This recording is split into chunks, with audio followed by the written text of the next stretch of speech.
Très bien. S'il vous plaît, vous me permettez de vous poser quelques questions sur votre chanson? Allez-y, avec plaisir. D'accord, je voudrais savoir ce que c'est qu'un démon. Un démon, pour aller plus simple, un démon est le contraire de tout ce qui est bon. Le contraire de tout ce qui est bon, c'est ça ce qu'on peut qualifier de démon.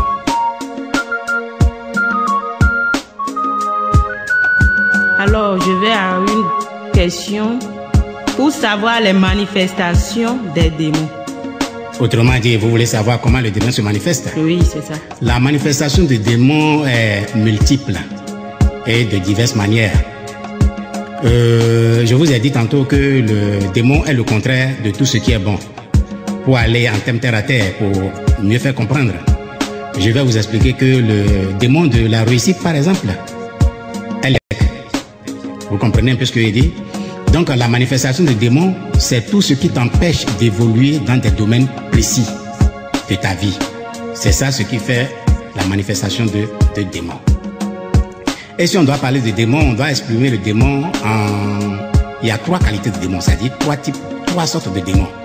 Il y a le démon avec lequel tu es né, c'est-à-dire les démons avec lequel tu es né depuis ton enfance et que tu entraînes jusqu'à ce moment. Et il y a le démon que quelqu'un d'autre peut t'envoyer. Nous sommes dans un environnement où tout le monde n'aime pas tout le monde. Et quelqu'un aurait envoyé peut-être un démon. Et il y a le démon que toi-même tu as généré de par tes actes, de par tes faits, de par la manière dont tu te comportes dans la vie. Pour aller plus terre à terre, je te dis par exemple, quand tu prends quelqu'un qui fume, mais quelqu'un qui boit, certainement il a créé le démon de la boisson, bien le démon de la cigarette.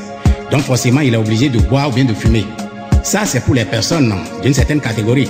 Et les personnes qui pensent qu'ils sont plus sains, c'est-à-dire les personnes qui ne fument pas, qui ne boivent pas, mais malgré qu'ils ne fument pas, ils ne boivent pas, mais ils ont créé leur démon en se comportant de manière aussi particulière. C'est-à-dire quelqu'un qui décide par exemple de se laver 3 fois par jour, par exemple. Ou bien quelqu'un qui décide de manger au moins 8 fois par jour, par exemple. C'est des démons qu'il est en train de créer de cette façon. Parce que à un moment donné de sa vie, s'il n'arrive pas à se laver les 3 fois, bien les 8 fois par jour, les habitudes que lui-même s'est données, s'il n'arrive plus à respecter ça, eh bien le démon dans ce domaine va s'exprimer et réclamer l'habitude qu'il s'est donnée.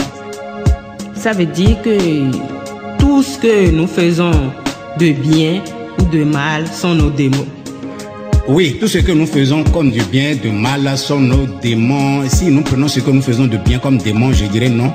Mais plutôt ce que nous faisons de mal qui soit comme démon. Quelqu'un qui fume cigarette, par exemple, pas dire qu'il fait quelque chose de bien. Quelqu'un qui mange 8 fois par jour, bien, qui fait autre chose. On ne peut pas dire qu'il fait, qui génère qui fait le bien, non. Le démon regarde tout ce qui est posé de façon négative. C'est ça qu'on peut qualifier de démon.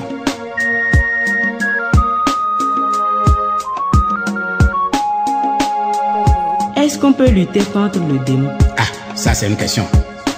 D'abord, je dois te dire que pour lutter contre le démon, il faut être soi-même démon d'abord. Comment? Ouais. Et est-ce que vous avez jamais vu deux choses qui ne sont pas du même domaine s'affronter? C'est pas évident ça.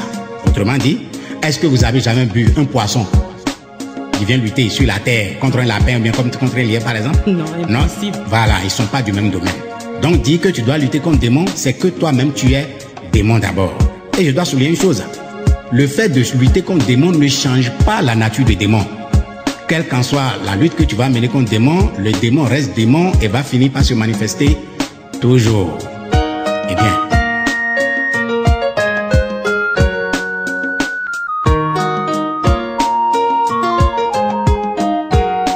Quelles sont les formes d'adoration qualifiées de démoniaques? Les formes d'adoration qualifiées de démoniaques sont tout ce que tu fais, tout acte que tu poses qui demande la versée du sang est démoniaque. Tout ce que tu fais, tout acte que tu poses et qui demande la versée du sang est démoniaque. Comment et pourquoi? Voilà. Le sang est l'entité, sinon la source par laquelle le divin anime tout ce qui existe. Autrement dit, si tu veux retrouver Dieu dans tout ce qui existe, il est d'abord dans ton sang. Donc verser sang, c'est verser Dieu. Et je m'avais pris cet exemple pour t'expliquer un peu l'avènement de Jésus. L'avènement de Jésus sur la croix même est un acte qui a constitué à alimenter les démons pour sauver l'humanité. Autrement dit, le divin, à un moment donné de l'évolution, tous les êtres qui existaient ont oublié, sinon ne respectaient plus la loi de la nature. Et cet non-respect de la loi de la nature a entraîné la désobéissance à tous les niveaux. Les démons même n'obéissaient plus au divin et tout partait en déperdition. Cette désobéissance a mis en quelque sorte les êtres humains comme des jouets dans la main des démons. Le divin, qui est l'incarnation de toutes choses, pour retourner tout ce qui existe à sa source, c'est-à-dire à son trône, c'est-à-dire sous son commandement, a trouvé utile, si l'on nécessaire, de sacrifier ce que nous appelons le Fils de Dieu, qui est Jésus, pour alimenter les démons. Et cette alimentation servait de ce qu'on peut l'appeler, ce que d'autres qualifient d'alliance. D'autres l'appellent la nouvelle alliance. Pour retourner tous ces démons au trône de commandement de Dieu.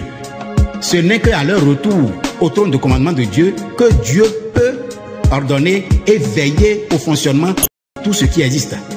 Et je dois encore te dire que le fait que les démons n'obéissaient pas à Dieu du fait de la désobéissance totale des lois de la nature, cette désobéissance a fait en sorte que l'humanité même était menacée.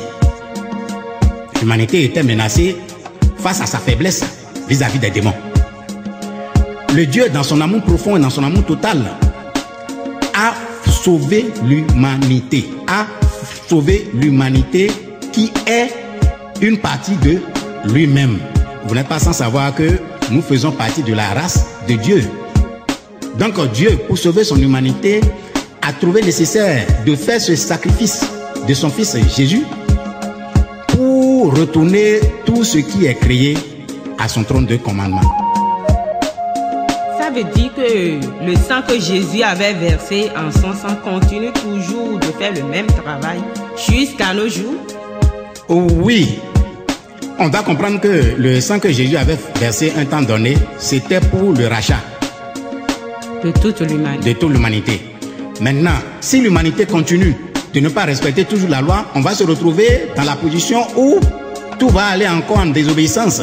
Et le divin serait obligé encore de nous envoyer encore un autre divin, un autre saint, du genre de Jésus, pour encore venir sauver l'humanité. Mais je conseille à ce que l'humanité ne joue pas toujours dans le registre où il ne respecte pas les règles de la vie.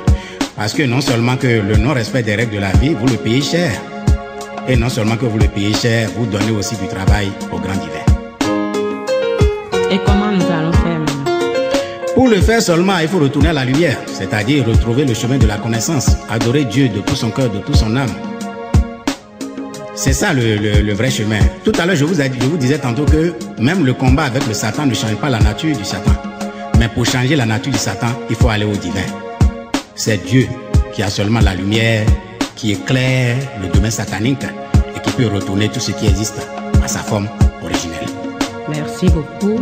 Je continue en vous demandant comment quelqu'un pourra-t-il savoir que sa pratique est démoniaque? Tout pratique qui demande la versée du sang est démoniaque. Et à part ça, à part le verset du sang, il n'y a plus d'autres pratiques démoniaques? Oui, à part la versée du sang, les autres pratiques démoniaques sont à des degrés bien réduits. Et quand je parle de verser du sang, c'est verser du sang, tuer, supprimer des vies, de n'importe quoi. C'est de ça que je vais parler de façon générale. Quand on dit verser du sang, supprimer la vie, faire des choses compliquées, c'est ça que j'appelle pas verser du sang. Verser du sang dans toutes les formes, c'est-à-dire que tu es versé du sang et que tu n'as pas donné mort, ou bien que tu es versé du sang et que tu as donné mort, sont des actes démoniaques.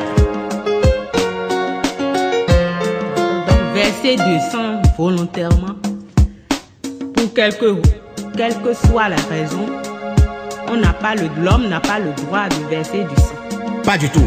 Vous allez voir de nos religions, les religions que nous avons ici, la plupart des religions qui versent du sang, vous allez voir que c'est des religions qui prêchent dans la violence. Le sang versé est toujours source de la violence. Et le sang versé appelle toujours le sang versé. Vous ne pouvez pas verser le sang d'un être et dire que ça peut rester impuni. Même si vous versez le sang d'un animal, ce n'est même pas impuni. Ce n'est même pas impuni parce que tout sang versé, le sang est de la source de Dieu.